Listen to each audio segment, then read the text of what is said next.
कहते हैं कि हौसला और मजबूत आत्मविश्वास यदि है तो कुछ भी असंभव नहीं है। आज जहां पर्यावरण के साथ लोग खिलवाड़ कर रहे हैं, कागजों में पेड़ लगाकर केवल फोटो खिंचवाकर सोशल मीडिया पर पोस्ट करके लोग अपनी जिम्मेदारियों से मुक्त हो जाते हैं। कागजी आंकड़ों की बात की जाए तो बस्ती मंडल के तीनों जिलों में जितने पेड़ लगाए गए हैं, केवल 5 वर्षों के पौधरोपण को यदि संरक्षित किया गया होता तो अब तक पूरा मंडल जंगल में तब्दील हो जाता। लेकिन ये आंकड़े केवल सरकारी हैं, जिसमें वन विभाग केवल खानापूर्ति करता है।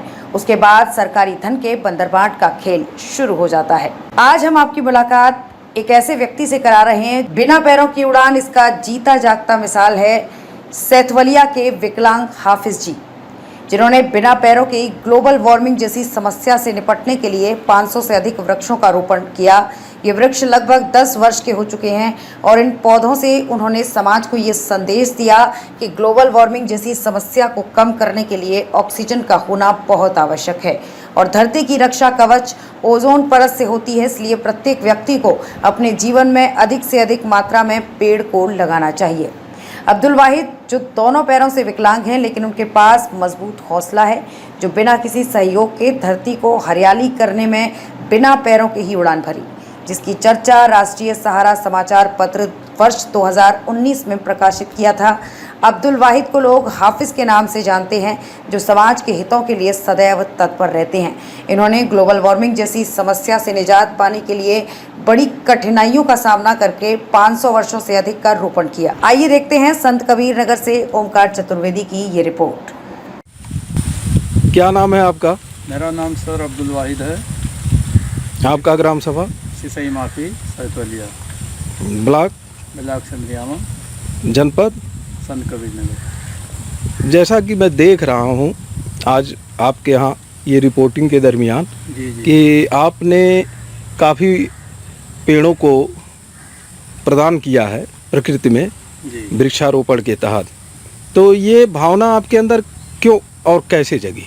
देखिए सर, मेरे दिल के अंदर बचपन से भावना ये थी कि मैं किसी भी कीमत पे पेड़ पौधा की सेवा करूंगा और मेरे पास पैर नहीं है, फिर भी लोगों का सहारा लेके, एक दूसरों का हेल्प लेके, दोस्त अहबाब को लेके ये सारे काम हम 2019 से शुरू किए। इस वृक्षारोपण के द्वारा आप क्या समाज को संदेश देना चाहते थे? समाज को संदेश है ये सर कि इसी पेड़ पौधे को लगाना चाहिए, शुद्ध आबो हवा मिले, बारिश हो, सारी सुविधाएं मिले, बीमारी से बचे, यही हमारी सोच है।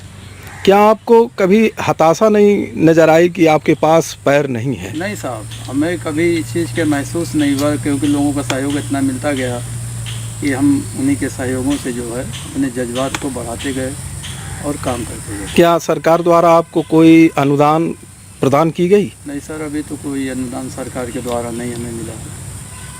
क्या आपके विषय में 2019 में राष्ट्रीय सहारा में एक खबर प्रकाशित हुई, तो उस पर भी कोई अभी आपको मतलब नज़रअंदाज किया गया? जी सर, कोई आपको अनुदान प्रदान नहीं की गई? कोई अनुदान नहीं हुआ। 2019 में हम अखबार द्वारा निकलवाए थे, फिर भी हमें कोई अभी अनुदान ऐसे गवर्नमेंट की तरफ से नहीं हुआ।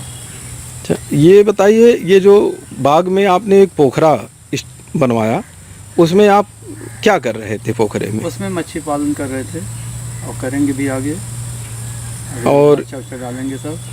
इस समय जो वो गड्ढा सूख गया है, क्या ये बजट की कमी से ऐसा हुआ? हाँ सर, बजट की वजह से, क्योंकि लाइट की व्यवस्था यहाँ पे नहीं है और बोरिंग सोलर का कोई हमारे पास अभी बंदोबस्त नहीं हो पा रहा है, इसके लिए सूख गया।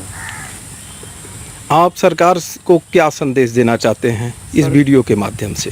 सरकार को संदेश है ये सर कि मतलब जो है कुछ अनुदान मिले हमको भी और आगे बढ़ाएं लोग इस चीज़ को, और पेड़ पौधा हमारी लगाने की ख्वाहिश है कि और लगाए 2-3 बीघा में। ठीक, जैसा कि आप देख रहे हैं, ये सैथवलिया सुटेहरा के हाफिज जी हैं, जिनके पास बचपन से ही विकलांगता है, फिर भी इनके जज्बों को इनके पैर की नाकामी ने दबा नहीं पाया।